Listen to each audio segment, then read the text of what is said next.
Hey guys, welcome back to another video on my channel. We're back in a different video. I'm going to be showing off a tutorial for the most useless but useful farm that I've actually just designed. I haven't actually seen anyone take advantage of silverfish spawners. If you didn't know, in Minecraft, silverfish can actually bury themselves into blocks. So if they don't have a player they can attack, they will actually put themselves inside of a block that can be infested. So stone bricks, mossy stone bricks, cracked stone bricks, cobblestone, deep slate, anything like that. So if I quickly just activate this, how this works is it is a stone generator. So you can obviously make this a cobblestone generator if you want. Or you can also make it, no, it can only be stone or cobblestone because there's no way to generate, There's no way to generate deep slate, and you can't get infected basalt, as basalt is the only other thing you can generate like this. So if I just press this button a few times just to get some of the stone under this area to be like new, as at the moment it's obviously like all been infested. So there we go, the stone has now turned. If I push it again, and let's wait for the stone to turn again, and then push it again, just so we can have some of this set as like normal stone, because I'm pretty sure the majority of it is actually infested stone at the moment. So there we go. If we now wait for silverfish to spawn, as you can see, there are 4 in there. If I quickly just look around, you'll see that now and again they will dig down, or they'll just bury themselves inside of a block. So yeah, there you go. One just went down there. They display little particles. They're currently trying to find someone to attack. If they can't find someone to attack, they'll slowly bury themselves into the block, as you can see right there. So, you may be asking, why is this useful? And it's useful if it's useful in 2 ways. The first way, you can obviously have stone like this. You obviously have to be within a stronghold, because stronghold is the only place you can actually get silverfish spawners. And this is what this actually takes advantage of. So we're actually in a portal room right now. I'll show you a few easy ways to build this in a second. I just want to explain how it works first. So, this is useful for 2 ways. The first way, you can obviously build up a pile of stone, and you can push it to a player's, your friends, or someone you're on a server with's base. And when they try to mine stone, they will also be mining, They'll be mining silverfish stone instead. As most of this is, as you can see, infested stone. There will be some stone blocks because they don't actually go into all blocks. Even if all blocks are not full, sometimes they won't actually find to the 1 or 2 odd ones. So now and again, you will find obviously some stone mixed up into it, but the majority of it will be infested stone. And as obviously the person you're playing with is mining, they will obviously uncover infested stone. I do have a data pack, which makes this a lot more useful. Without the data pack, if I quickly just disable it, let's quickly just data pack disable. And it's called Infested Block Drops. If I disable that and I go ahead and break these with Silk Touch, obviously you pick the blocks up. But if you don't have Silk Touch, as you can see, you get the silverfish. But if you obviously have, let's go back into creative mode and let's quickly just kill this silverfish. Okay. It went into the block, that's fine. So, without the data pack I actually have, if you try to mine silverfish blocks, you'll just get normal stone. There's no way to obtain infested stone in survival mode. But with this data pack I actually have, if I quickly just enable it, why didn't that enable? Okay, I need to choose that data pack. So if I enable it, you actually get the infested stone by mining it with Silk Touch. So this data pack makes it so you can basically pick up infested stone. So this like farm-ish is most useful when you have this data pack. The data pack will be linked in the description, so you can download it if you wish.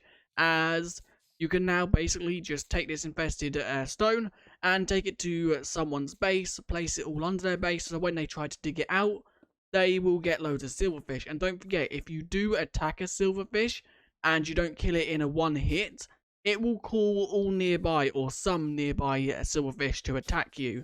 And if you just have like a pile of this, like let's say I have loads there, and I hit one of these silverfish, it will slowly start uncovering all of these silverfish to attack. And it could go really bad if you obviously are not expecting it. So that is what this farm basically does. It is most useful with this data pack. But once again, if you don't have this data pack, it is still useful because you can basically just push to stone and you can send the person you're on a server with into, like, let's say a treasure hunt where they have to dig down, and you could have the treasure in the middle of all these silverfish blocks. And obviously it just depends on how far you want to move them with pistons, because you obviously, without the data pack, you can't pick them up. The only way to move them is by either pistons, or no, the pistons is the only way to actually move them. There's no other way. Slime blocks, I don't know if you could like put them on a slime block flying machine, but then it's like limited to the 12 block push limit. So you can only have, like, let's say 3, 4-ish on each flying machine, which will be kind of annoying and difficult to do. But if for some weird reason your friend or whoever has built above a stronghold, then that is the best place if you don't have the data back, as you can obviously just push it up into the world. You'll just have to obviously dig a long tunnel going all the way up, and that is an ocean right there. Okay, I'm now in another stronghold, and basically what you want to do is you want to dig around the actual spawner.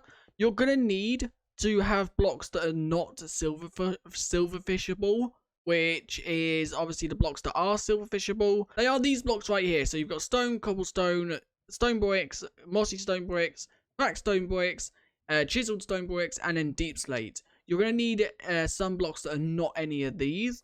Obviously not the infested type, the normal type, because you won't want silverfish going into these blocks, for example. So what you now want to do is go 3 blocks on each side of the actual spawner, which shows something like that. You are also going to want to remove this lava if you are using wood, which I am. So I just need to quickly place some blocks inside like that.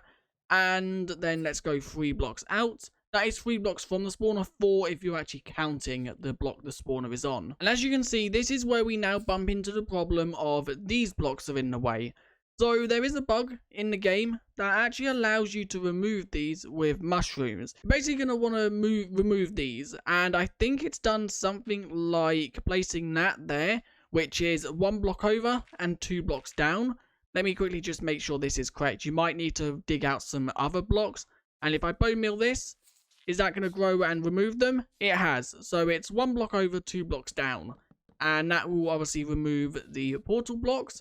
Now, you want to do this, but remember, you do not want to remove this. If you break this, then it's not going to work, obviously, because that is needed for the whole actual farm to work. Is this going to let me grow that there? It will. Okay, so that is good. And you're basically just going to want to do this on all sides. Okay, I've removed all of them apart from these 3. Now, these 3 you can't do from this side because the spawn is there. So all you have to do is go, obviously, the 2 blocks down, 1, 2, and then the block over. Was it that? No, it was that one right there. You then want to go to that one and just do it from this side, as you obviously can't do it from the other side due to the spawner being there. And if that spawner breaks, you're going to have to find a different stronghold to do it with. So now we have actually removed the whole spawner, or the whole portal. You can now obviously finish this farm. And once again, going 3 blocks out from the spawner. This is the like size of the farm, and this is how big it will be. So you will obviously need more room in one of the directions to actually build the stone generator, and then you obviously need more room in the opposite direction to build wherever you want the blocks to go. Okay, you're now going to want to go on 2 of the sides and place non-pushable blocks and also non-flammable blocks. So this can be obviously glazed terracotta, furnaces, anything like that. Something that if a piston was to push it, it wouldn't move. And then you just want to do that on both sides. And you now want to get glass panes. And you want to place the glass panes on the top of these blocks. And it's going to go across like that. And basically, you know you're doing this correct if you have 2 blocks on the center, with obviously the third one being the one the glass is on. Same on all sides. So it's 2 blocks and the glass pane is on the third block. And you want to go up at least 2 with these glass panes. You can go up more if you want. If you want to make it look fancy, you can go up to the ceiling or even higher. But you need to go up at least 2, just so the silverfish can't get out of this chamber in the center. Okay, so what you're going to want to do now is you're obviously going to want to have blocks at the bottom here, just so there's something for it to support on. And then you're going to want to have pistons going across like that. No, not facing that way. we want them to face the actual platform and the spawner we have just built. So something like that. You then want a stair there with a block there, and once again a stair there with a block there. It can be any stair. I've just used copper because I think copper looks good. And then you want a water source in that and a water source in that. You want to put the glass on these blocks, and the lava goes here. You only have to put one on each side. You can fill it all with lava sources if you wish, but you don't actually need to. The longer you leave it, the guaranteed chance of the infested blocks being higher is obviously going to be higher. So if you leave it for, let's say, a minute until it shifts the floor, it might not be enough time for the actual silverfish to find a block, and you'll probably get a lot of the uninfested blocks at the end. I'm going to build a redstone hopper clock, as I think that is probably going to be the most efficient way. And we can easily build one of them with a piston and a hopper. So we basically just want to do something like that. And we're going to need a few blocks there and a few blocks there just to get, we're going to need redstone dust. And we're also going to need a comparator. So we're going to need to go like that. Then a block there, redstone there, piston there.